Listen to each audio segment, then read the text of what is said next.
This is not the purpose. That's not the end goal. I taught the kid Qai'dah, he's going to pray 5 times a day. The kid recited the whole Quran to me. The whole how to desire to come to the masjid to pray. I taught him the whole Qai'dah, he knows the rules, he knows how to recite the Quran properly, but he doesn't respect the prayers. What's the point? That's not the point. So teaching the Qai'dah, teaching the Quran, is to actually instill the love of Allah and the Prophet and Islam in his heart, that when he leaves from here, he becomes a, older, he goes to college or whatever, he gets married or whatever, he has the love to open the Quran. He has the love to come to the masjid. He has the desire to respect his parents. He has the desire to respect his elders. He has the sense of responsibility. Something else is taking out the garbage out of the house. Something else just going to his parents and asking him to work. So these are the qualities you want to actually instill in your heart. So number 1. What's the definition of a teacher? We're all teachers here. Who's a teacher? Don't be shy. The last of our scholars, some UFC match or something else, I made LeBron James, how much money he made, how many times he made, everything. Who's the teacher? Can you tell me? It's supposed to be right on the side. Who are the teachers? Who's the teacher? Anyone else? Right? Who is the teacher?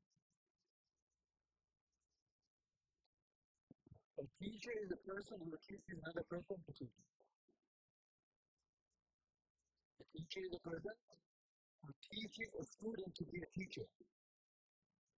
That's what a teacher is.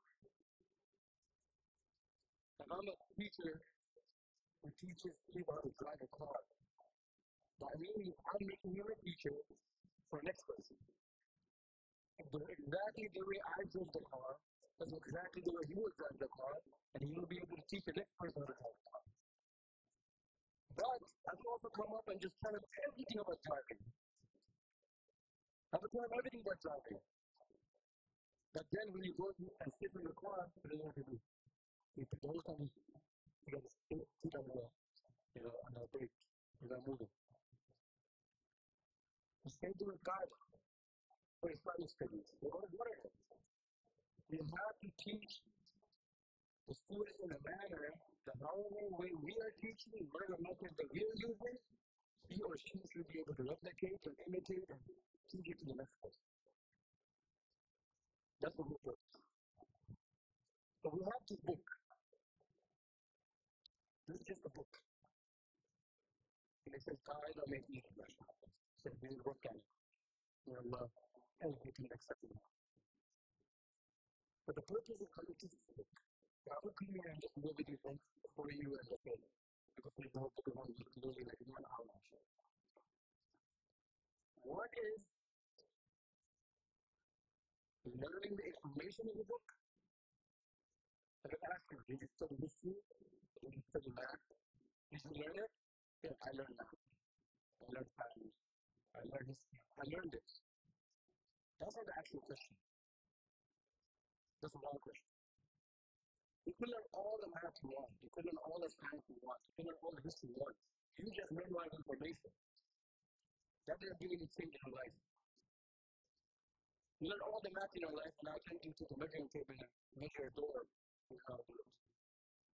What's the point of that? I learned science about, chlorophyll and the sun rays and all of that stuff and the condensation. Everything I learned. Like, I remember everything. I passed my New York State test and regions and everything. But when I go and look at a tree, it's just a tree. It's just a tree. So what's the purpose of learning science? So same thing happens with these books too. We just memorize the definition of the book. And we tell the kids to memorize definitions. And then how come when the kid is trying to study Quran, how come he has time to lose? Just like that math information we got, translating this like that. How come you're not thinking about it when you actually see it? We taught the kids the whole kind of book, but when it comes to the surahs, so the Fatiha, and we say Alhamdulillah Rabbil Alameen. We just don't go to people. Where's the Surah Fatiha from like that? When you start reading those philosophies, what happened there? So one thing is just learning information, which is what people, one is learning the information, and second is learning from it. So I learned that, and what did I learn from that? Two different things. I learned the Tajweed book. But what did I learn from the Tajweed book? The two different things. I could learn the Tajweed book. I could study it. I could memorize it. But what did I learn from it? The two different things. Learn from it means when I open the Quran, when I see ayah, when I'm reading, and how should you read? So we have to way to read. One kid is sitting here, but his mind is roaming in Coney Island or Parsons. His mind isn't there. So when you're reading, you need 4 or 5 things to be aligned. And one of those things are missing. And if you tell right away, this kid, when he comes to me from the side, he's going to make a mistake in there. He says, be patient, but because one of those things that was not aligning, when he comes to me, he's going to say, I'm serious. This guy is looking here every time, like every 5 seconds. When he comes to me, his stomach is full of water. I know when he comes to me, he's going to say, he's not going to believe me. But he's not pointing at that line with the fatha. Correct. So while we're teaching, we have to make sure that we ourselves know exactly what we are teaching, and we should be confident in teaching it, and then we should believe that however I'm teaching, the student will be able to replicate it back. So what I'm going to do, inshallah, is we're going to go to this book. And I'm going to ask you. What's the book you're going to write? You're going to write the book. When you have the book, everyone takes the book out, please. Read the book. All the sisters can read the book. So you read the book. I don't want to give a lecture, but I only know some of the sleeping. Some of you are already sleeping at night. Sunday morning, I was already sleeping. So we need the book.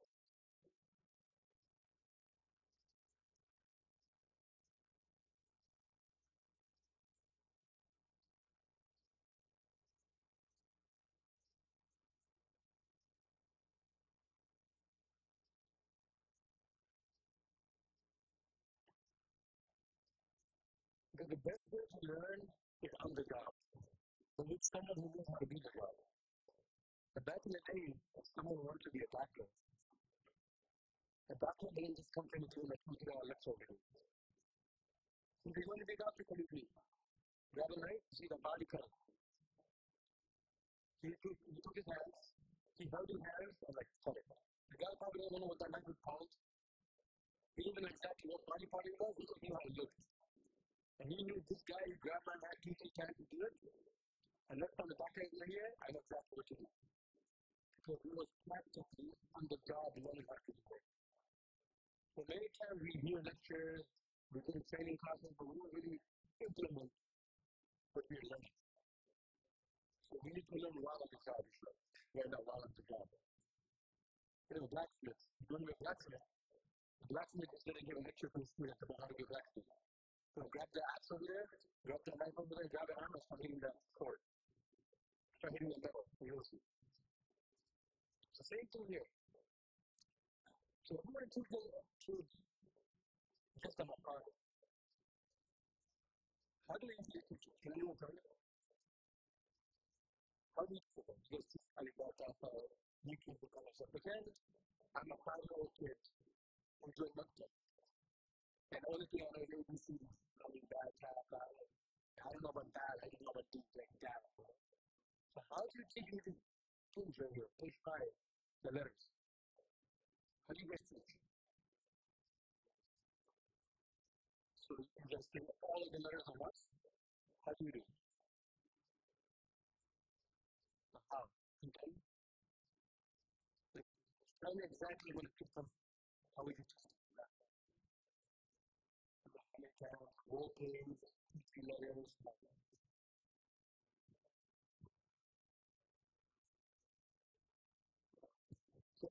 repetition is important, right? But it also matters how you repeat it. Sometimes what you do is what? Say, alif ba ta ta jim ha fa. Alif ba ta ta jim ha fa. So they're just memorizing the pattern. They're not actually memorizing the letter. It's two different things. You're not stimulating their brain to actually memorize each letter. You're just making them memorize the letters. So two different things. What you do is, you have to make them work. You have to keep them engaged, right? So another big part of teaching is don't teach one day.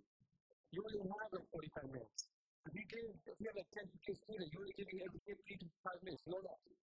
Make groups, right? All the kids are in the same level, especially if it's in the beginning of the year, teaching the same thing. Lesson by lesson. Lesson by lesson. So just the letters, right? Don't say alif, ba, ta, ta, jim, ha, fa, da. I don't know. Go like this. Alif, ba, ta. What's the second one? Abdul, what's the second one? Ba. What's the first one? Alif. What's the third one? Ta. So now you're making them actually use their brain to figure out what it is. You're not just telling them. So what happens is they memorize alif, ba, ta, ta. They could say one by one individually. They memorize. And they go next page. And the letters are all over the place. And you tell them randomly, what is the letter? If you never stimulate their brain, you just take them. You never engage with them. So the way to teach anything is stimulate their brain, make their brains work. So say like this, alif, ba, ta, ta, jim, ha, fa, ta, jim, ha, fa. What's the sound? Jim. What is jim? Fa. What's that jim? Ha. And do it all together. So the whole class is engaged. What's the second one? Ba. What's the fifth one?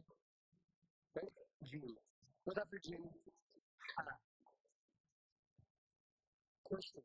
The best way to learn is question and answer. Question and answer. Because when the test comes, you're going to question them, right? You're also going to question them, so get them used to getting questions. And get them used to answering. And stimulate their brains. So remember this. Teach as a group, and then make them stimulate their brains back and forth. Don't just say the whole thing from the beginning to the end. Some of these kids are 5, 6 years old. They don't know the ABCDs come from. It takes 2 or 3 years for kids to put words together. I have 2 daughters, I know. Like my son and daughter, in the first day, she was like, she's getting time to put this book. But it took time. We started with A, apple, B, banana. That's how it works. So sometimes what happens is, like I said, there's a method of teaching. Sometimes, I think we are for, we're to do it. We're not demonstrating to the kids how smart we are. We have to get onto their level and teach them on their level. You understand? I'm a big party. I know the whole time in the next. Come on, myself. Okay, I'm good. No. People are also going to teach you, stuff. I'm not learning this. He knows his stuff. He's a big party, but I can't learn it. Because you're teaching him like he's a party already. He knows ABCDs. He doesn't know about all those things. So, step by step is hard. Right? After that, mashallah, the kid really did a very good job in the first part in terms of the practice. Right? You have all the letters, letters which are from the same mathematics, and then the fatha. Simple something is fatha, right? When you spell fatha, then go to the second page, go to page 6. How do you teach fatha?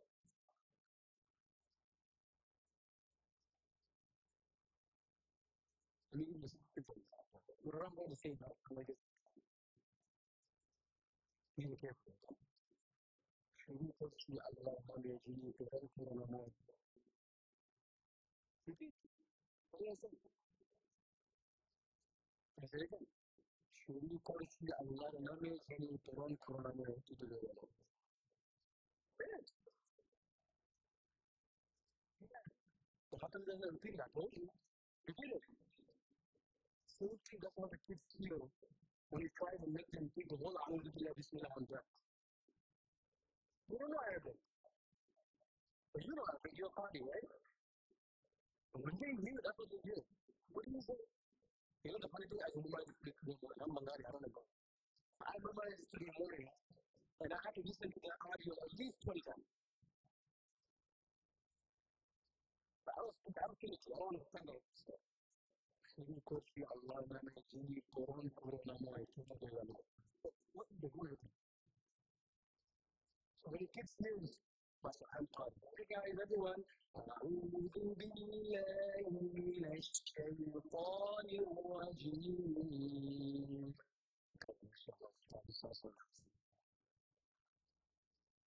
If you read this for anything, you heard أعوذ بالله من الشيطان الرجيم, or whatever your accent was.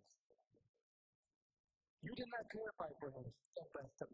So you act.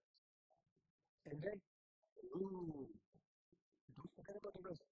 We're not even talk about the rest until you perfect. You say, you say, every student, beautiful foundation, guess what?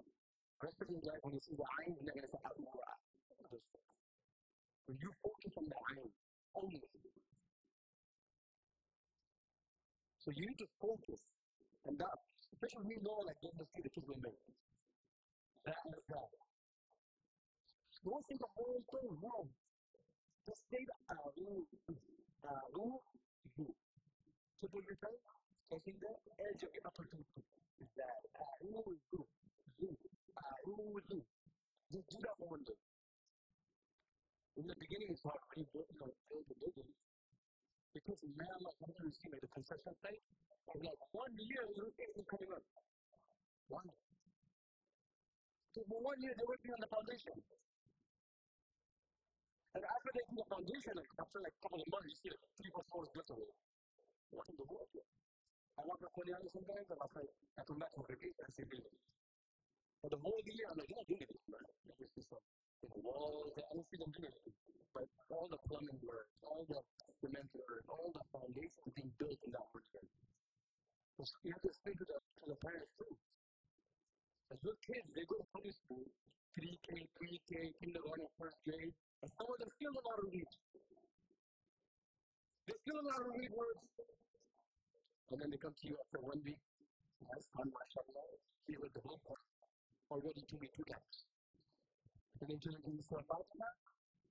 You don't know it. So you explain to them logically, look, your kid been going to public school for 5 years. They can read English. And he's trying to learn a language you never heard of. You cannot expect him to learn everything in 1 year or 5 months. Right? It's going to take some time. But I believe, inshallah, if we switch up our method of it, and I tried it. I've been trying it. I've been learning. You could teach this book for surprise. Every kid will know how to read every letter, every word, and when reading, inshallah, if you tell them to read the proper way. So remember I told you there's a method of reading, right? Number one, when you're reading, your brain has a point at that letter, that word. Those kids are not happy. And clicking and stuff, they look at every letter to recognize the word as a whole. They can't look at a whole word and say this is what it is. It's too long for them. But when they keep on looking at every letter, when they keep on repeating that word, then what happens after 1 year, they will see the whole comfortable. They don't go comfortable, no, comfortable. Favorite. Right? In the beginning, they have to look at every letter, every single one. Same thing. So you have to work with them on their level. So number one, your brain has to point at the left. So the brain. I'm looking at Fatha. Da, this is the ba. I'm pointing at the ba. I'm reading the ba. And then your heart should be good. So you should desire to learn. So if you're not thinking about the ba, if you're not pointing at the ba, if your lips are not moving at the same time, and if you don't have the desire to learn, you're not going to learn properly. So that's why every freaking day we do this kid. You can tell from the eye, but this guy thinks he's watching his movie, he's watching the TV show he watched last night, he's going to make it about his mom. You can just tell by the way he looks. So every second, do that. Are you over the age of 10? You have to keep being engaged. These kids, their attention span is like 5 seconds. But what they're watching on TV is continuous entertainment. Continuous entertainment. So you have to beat that TV. You have to be more entertained, more engaged in that TV. Unfortunately. Right? So everything break it down. And then you have like, so a lot of people will go, جيم فتحة جاء عين فتحة جاء لام فتحة لا. You mess it up right from the beginning. Just 3 pronunciations. Jim. So after something when you do fast, you keep going. Jim فتحة جاء Jim فتحة. So you never clarify to them. Jim. Not Jim. Jim. The letter is actually Jim, yeah, Jim. I did my last name. What on the floor? Jim. Fatha, Fatha. Jim Fataja, Jim Fataja. What do you hear? Jim Fataja, I'm good with you. That's what it is. Jim. One on the floor. Fatha. Fatha, Fatha, Fatha, Fatha. So you're not registering it. You're like, why can't you get it, man? Jim. Fatha, Fatha, Ja. Naja. No. Naja. Because what happens is, not when they put words together, then like all this time that my teacher taught me Jim Fataja, Ain Fataha, this festival. Now he tells me to not stretch. Ja'ala, Ja'ala. Contradiction. So start from the beginning. Jim, Jim, Fataha, Ja. Ain. Yeah, lean, right? Ain, the letter Ain has lean in it. Fatha, so yeah, starting. Ain, Fatha, Ja'a. And do clear the words. Ja'a, Ja'a, Lam, Nalam, Lam, Fatha, La. You can register this. He knows. You know, he knows every letter in there, every pronunciation in there, nothing is hidden. Like as a kid, if I didn't understand every specific, even till today, like some people like when they hear lyrics and stuff, they memorize it. I'm like, I don't understand what he's saying, man. If it's clear to me what he's saying, then I'll memorize it. So kids too, you have to clarify for them every single sound that comes out of your mouth. Jim, Fatha, Ja, Ain, Fatha, A. Ja'a, Ja'a, Naja'a, Ja'a, Lam, Fatha, La, Ja'ala, Ja'ala. So I'm just giving some examples, like big examples, but in my school now, I don't teach any class. I don't class. I go class to class. Every day, I spend like 20 days here, I go another class, we have 10 Quran classes. For an hour and a half, I go to class. I go through the teacher, I test the kids, to see how are they being taught, what they need assistance, and, in the method, in the class. You need someone on the job, going to teachers, going to the students, see how is it being done. For us, it's just information. They're not going to get it changed. Only those people who really, really care will actually understand the information and try to. You need someone in the job to go check. You need someone to be teaching. Is this the best method or not? Okay. The way you explained it is not the best method. So this will be a better way to teach it. Sometimes people say, I've been checked for 3 days. And really, 2 seconds. Okay, you just start your teaching. So these are the same thing. That's the same thing, right? Tell them it's customer makes not E. Hamza. Hamza is really so big. Hamza. Take time just to register that in your head. Hamza. It's Hamzatun. Hamza. Fatha. Hamza. Kasra'i. Ba. Kasra'i. Even kasra. It's not kasra. These are all full marks. So even make that matter. When you teach them Hamza kasra, kasra, kasra, kasra, you know, and then you go to the who's ra. No, when the ra is a fatha, you say ra, ra. So it's flat. When you say kasra all the time, you didn't make it work. You say kasra. So every Arabic letter that comes out of your mouth is going to be proper.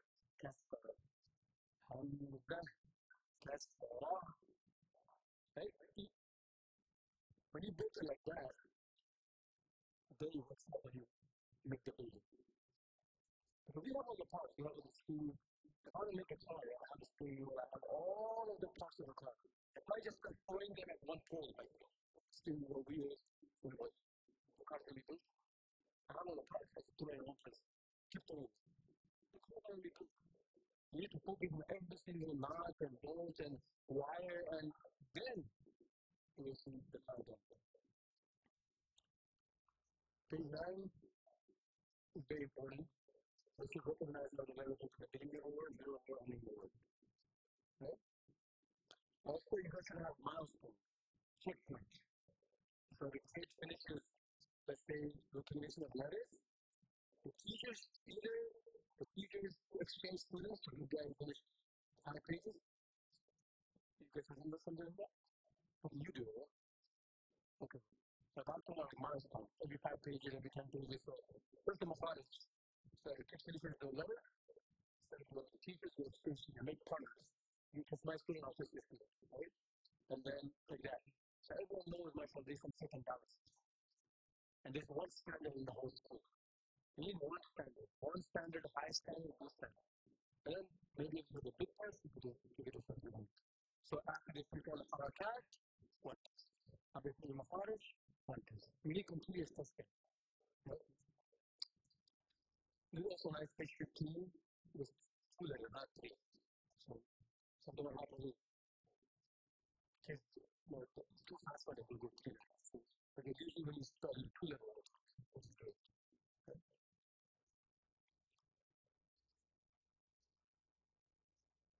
And then you have 3 letters over here, which is great. But remember, make sure all the students you listen to me. I would also say, you see the wall there? I will not put any from the door. I would not put it until the rock house. Sometimes they can get confused. Right? I remember where you put the career down. But if you do put the career down, you cannot have any career example in the front. So, I don't know if you did it, right? Because career is connected to otherwise. So you have all of that. You have Qai'dah Makasra. Another thing you have to focus on, like when you're connecting 2 words.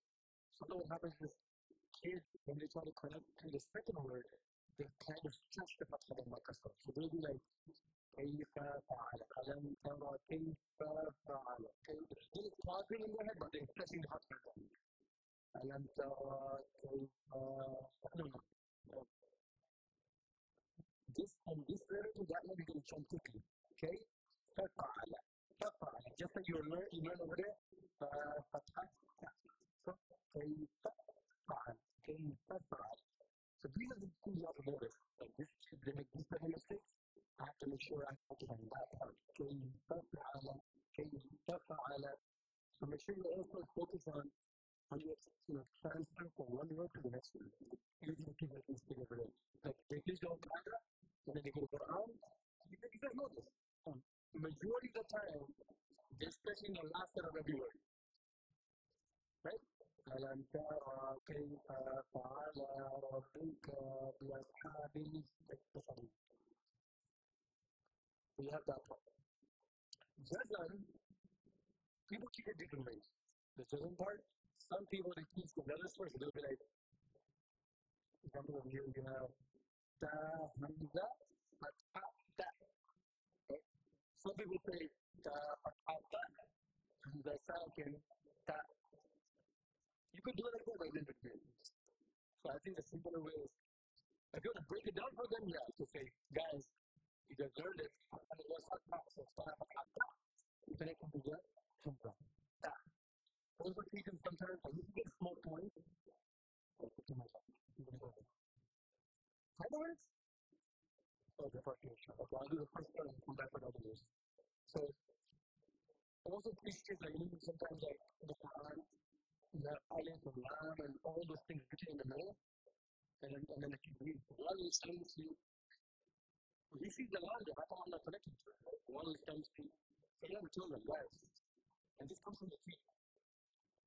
But after a letter with the haraka, if you see letters, alif, lam, any of those things, and they don't have anything on them, don't read them.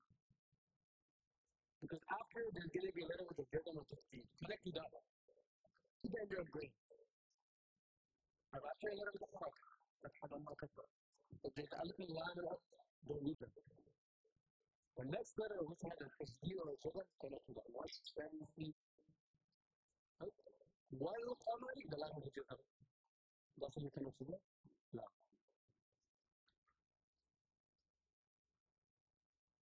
Also at the same time, right? Is to keep them small source. So if I have a moment of the fix that we know to do it, so starting from if I but I will do it. I will do the whole week to do it. So inshallah, because I will do all the Rana we fixed, all the Ada we fixed, the Wamad lesson we fixed. Another thing which is very important is the Mud lesson. Mud lesson is so important. Because if you look at Mud lesson, it's fixed, it's part of the work. It's not like if for 1 hour, what you're part of the work. So make sure you know how to teach the Mud lessons properly. That's the right? There's 6 Mud lessons. I feel like the smoothest way to teach them is Fatha before Alif. Instead of saying after Fatha and Alif. I think it's hard on the tongue. After Fatha and Alif. Fatha before Alif. The first thing you see is Fatha, right? So say Fatha. Fatha before Alif. Dhamma before Fatha before Alif. Alif Mad Al-Asl. Fatha. Dhamma before Waw Sakin. Waw Mad Al-Asl. Kasra before Ya Sakin. Ya Mad Al-Asl. Standing Fatha Mad Al-Asl. Standing Kasra Mad Al-Asl. Standing Dhamma Mad Al-Asl. Basically 6. When you perfect those, and how you teach it? So you look Sharaba. You're going to say Sharaba. And you ask the kid, guys, is there Mad Al-Asl in there? And they say, do you know? They say yes. So you get to tell them why, which Mad Al-Asl?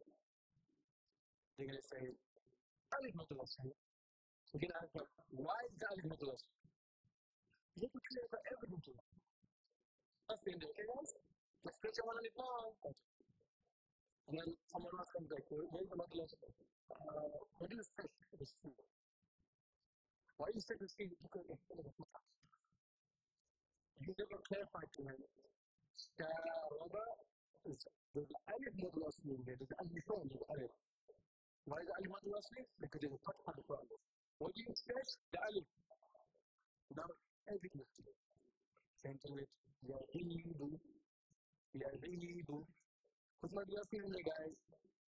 Ya Mad Al-Asl. Why is it Ya Mad Al-Asl, guys? Because that's the Yasin. But when you perfect that, when you go to the Mad, Mad Al-Far'i, that's the rules. Like Mad Al-Muttasil. Masha. Mad Al-Muttasil. Why? Because after Alif Mad Al-Asl, they are careful, small hamza. When you say small hamza, it automatically means it's in the same word. You tell them that it comes in the same word. Can they Arabic doesn't know what's the same word, it doesn't work. And if you see a small hamza, it automatically means what? Same word. So that's secretary inshallah. Also, like you said, we want to make them practical Muslims, so practice Adhan with them, practice Iqamah with them, practice with them how to pray Salah, how to stand in Salah, where your clothes should be facing, you know, how high should be your trousers. All of those things, practical. But even Adhan, Adhan is beautiful. That's, you repeat after, no. Just like Allah is spelled two on that. Allahu Akbar, right? This is the whole Adhan and repeat. Yeah, so then look like that. So dua for entering the bathroom, dua for do every class, you sit with an individual, do a school portion of the time, inshallah. That will make a big difference in how the kids, inshallah, and again, like I would say that actually practical, like if I want to teach a kid how to eat food, like we could do it on the traditional of eating food and all of that. The best will be bring up your food, put it in front of them. Bring up your food and be like, guys, I'm going to eat this plate of food, and give me the food I'll be next to. Show them in front of them. Here's how you grab. Your hand should be in front of the plate. Now they're going around. Teach them, not just food. Oh, they want to eat plate of food. So I hope this helps a little bit. I don't use them the best. The best would be you guys sitting in class with your students and you can assist you and tell you the better way so you're better informed. It's the best way. So whatever I should experience, so I'm not forcing anything. You guys are much more like this. I'm learning from you guys. I learn from students too. Like if a kid don't understand class, hop in the industry and talk about it. Then you try to teach it differently. I love how to accept what I have said, make it for the perspective. Exactly. Of course, all our teachers are in this so early. So they definitely have a follow-up on this, which comes up next time. So we'll be here once we get started. I guess in the summary, so that's it. It's basically we teach. This is the book is so that's just a reference. The actual teaching happens like a hundred from the now to the mind people and the students. We have one lecture from the mouth of the roof. It doesn't happen from the books, especially from the head and so on. It's not going to happen from the books. Because what Dylan said was highlight the way that people do that around the community can be. The difference between the master of the read and the one who is not is the other can read. The person being the other that's all it is, repetition. And it's just from the teacher how you emphasize and demonstrate those practices. One teacher I remember my whole life when it comes to practice that into a part time system somewhere, but he used to slam the sound and the pronunciation into our brain. We was like echo forever, like basketball players, they launch basketball, and then I guess it becomes those moves. With this, when you hear it, a child remembers that. It's like ingrained, and he's able to. So, without further ado, students are coming in, but we have a lot more work to do on this. We appreciate guys coming. We'll go over maybe next time the flow of the Qai'dah, what we tried to keep in mind as we were putting this together. There's some teachers' notes after the other lesson, and the most of the Qai'dah finished by page 6. So after the lecture, page 60. Students should be able to read by page 60. After that, when you go up to the end, it's all just reading. Don't use memory. So it's how we go more in details next time. But once we get more important, and encouraging and understanding and before the work is done. But something so I have to put your chest here so we can make this smoother. Actually, do some class and then we can go to our classes or something. So, any questions? Yes.